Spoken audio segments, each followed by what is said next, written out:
میں ایک خاص کمرے میں اس مانیٹر پر پہنچ گیا جو آفتاب کمال نے تیار کیا تھا۔ میرا کمرہ بند کر دیا گیا تھا اور سب سے خطرناک بات یہ تھی کہ وہ چاروں ہی مجھ سے تعاون کر رہے تھے۔ یہی کیفیت آفتاب کمال کی تھی۔ وہ اس حال میں پہنچ گیا تھا جسے کانفرنس روم کے نام سے پکارا جاتا تھا۔ اس قدر اقتدار حاصل کر لینا معمولی بات نہیں تھی، لیکن آفتاب کمال بھی معمولی انسان تو نہیں تھا۔ جو کچھ کرتا تھا اس قدر پر اعتماد انداز میں کرتا تھا کہ حیرانی ہونے لگتی تھی۔ بہرطور یہ سارا کام جاری رہا۔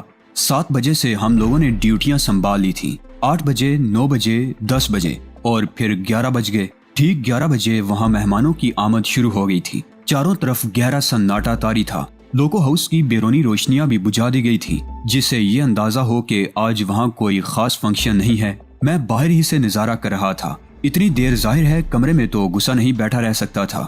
گاڑیاں بھی لوکو ہاؤس کی تھیں، پارکنگ پر پارک ہوئی جو سامنے سے نظر نہیں آتا تھا۔ پھر کسی خیال کے تحت میں نے وہ چھوٹا سا پاکٹ کیمرہ نکالا اور گاڑیوں کے عقبی حصے کی جانب رینگ گیا۔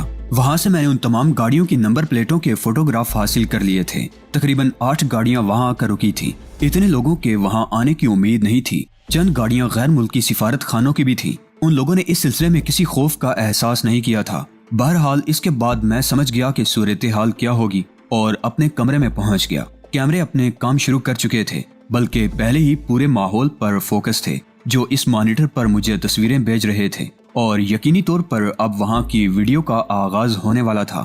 مانیٹر پر میں نے کانفرنس روم کا منظر دیکھا۔ کرسٹینا لیمبرٹ موجود تھی۔ وہ غیر ملکی بھی موجود تھے جنہیں میں ڈی اے فیضی کی کوٹھی پر دیکھ چکا تھا۔ اس کے ساتھ ہی کچھ مقامی چہرے بھی نظر آ رہے تھے اور کچھ غیر ملکی بھی۔ تقریباً 11 افراد وہاں اس کانفرنس میں شریک تھے۔ کانفرنس کی آوازیں بھی آ رہی تھیں۔ میں آفتاب کمال کی ذہانت کی داد دینے لگا۔ کس طرح ان انتہائی شاطر لوگوں کو شکست دے کر اس نے وہ ماحول مہیا کر دیا تھا جس کا تصور بھی آسانی سے نہیں کیا جا سکتا تھا۔ ایک عمر رسیدہ غیر ملکی شخص نے انگریزی میں اپنے مقصد کا آغاز کیا۔ اس نے کہا، معزز دوستو، میں تم سب کو اس میٹنگ میں خوش آمدید کہتا ہوں اور آپ سب کے تعاون کے لیے دلی طور پر شکر گزار ہوں۔ میڈم کرسٹینا لیمبرٹ نے آپ لوگوں کے سپرد جو ذمہ داریاں کی تھیں ان میں سے چند ذمہ داریاں آپ لوگ پوری کر چکے ہیں۔ میں آئندہ کے پروگرام آپ کے سامنے پیش کرنا چاہتا ہوں۔ اس کے بعد اس شخص نے تمام تفصیلات ان لوگوں کو بتانا شروع کر دی۔ اس سلسلے میں بحث و مباحثے کا بھی آغاز ہو گیا۔ کرسٹینا لیمبرٹ بھی اس میں پوری دلچسپی لے رہی تھی اور میری آنکھیں شدت حیرت اور خوف سے پھٹی ہوئی تھی۔ یہاں در حقیقت بہت بڑی سازش ہو رہی تھی۔ گو ڈی اے فیضی یہاں موجود نہیں تھا، لیکن وہ بآسانی اس جال میں پھنس سکتا تھا کیونکہ ہمارے پاس کرسٹینا لیمبرٹ اور اس کی مشترکہ تصاویر ان دونوں غیر ملکی سفیروں کے ساتھ موجود تھی۔ جو کام یہاں کیا جا رہا تھا وہ بدترین حیثیت کا حامل تھا۔ کرسٹینا لیمبرٹ اسرائیل کے لیے ہمارے بہت سے خفیہ منصوبے اور خصوصاً ایٹمی پروگرام حاصل کرنا چاہتی تھی، اور اس کا ایک بہت بڑا حصہ وہ چند غداروں کی مدد سے حاصل کر چکی تھی، اور انہی غداروں کو وہ آئندہ کے لیے احکامات دے رہی تھی کہ انہیں کیا کرنا ہے۔ اس سلسلے میں اس نے صرف 1 ہفتے کا وقت دیا تھا اور بتا دیا تھا کہ ٹھیک 1 ہفتے کے بعد وہ ان کا وطن چھوڑ دے گی اور انہیں وہ تمام فوائد حاصل ہو جائیں گے جن کا ان سے وعدہ کیا گیا ہے اور جن کے سلسلے میں آدھی ادائیگی انہیں کر دی گئی ہے۔ ایک شخص باعث توجہ تھا۔ غداروں کو دیکھ کر میری آنکھوں میں نفرت کے آثار ابھر رہے تھے اور میں یہ سوچ رہا تھا کہ ڈی آئی جی تیمور جمال شاہ صاحب نے جو کھیل کھیلا تھا اس کے نتائج بہت ہی شاندار نکلے ہیں۔ اگر کرسٹینا لیمبرٹ میرے ہاتھ سے نکل گئی تو میں خودکشی ہی کر لوں گا۔ اگر وہ بھی نہ کر سکا وطن عزیز کی خاطر تو لعنت ہے مجھ پر۔ ڈی آئی جی صاحب اولاد کی دشمنی میں آخری حدوں کو چھو رہے تھے۔ دوسرے دن عدالت سے جیل ریمانڈ لیے بغیر مجھے جیل روانہ کر دیا گیا۔ جیل کے اہلکار مجھے لینے کے لیے آئے تو میں نے ان سے اس بارے میں پوچھا، مجھے عدالت میں نہیں پیش کیا جائے گا؟ نہیں۔ کیوں؟ ہم نہیں بتا سکتے۔ احکامات کہاں سے ملے ہیں یہ بھی ہمیں نہیں معلوم۔ انسپیکٹر آفاقی، خدا کی قسم مجھے بھی پہلے سے کچھ معلوم نہیں تھا۔ اب کیا معلوم ہوا ہے؟ اکبر خان صاحب کا فون آیا تھا۔ کیا یہی کہ آپ کو جیل حکام کے حوالے کر دیا جائے؟ تم نے تفصیل نہیں پوچھی تھی؟ اکبر خان صاحب سے پوچھتا۔ آفاقی نے مظلومیت سے کہا، ٹھیک ہے، ہمارے یہاں سے جاتے ہی ایک کام کرنا۔ بتاؤ۔ یہ نمبر نوٹ کر لو۔ فون کر کے آفتاب کمال کو پوری تفصیل بتا دینا، یہ وعدہ ہے۔ میں جیل پہنچا دیا گیا۔ سخت جنجلاہٹ ابری تھی دل میں، مگر اتفاق سے جیلر جمیل دورانی نظر آ گیا۔ مجھے دیکھ کر حیرت سے آنکھیں پھاڑ دی اور بولا، آپ ایک کیس کا سلسلہ ہے، کچھ دیر کے بعد مجھ سے ملنا۔ اوہ ٹھیک ہے، جمیل دورانی نے آہستہ سے کہا۔ میں نے کچھ دیر ہی آرام کیا تھا کہ وہ آ گیا۔ کیا قصہ ہے؟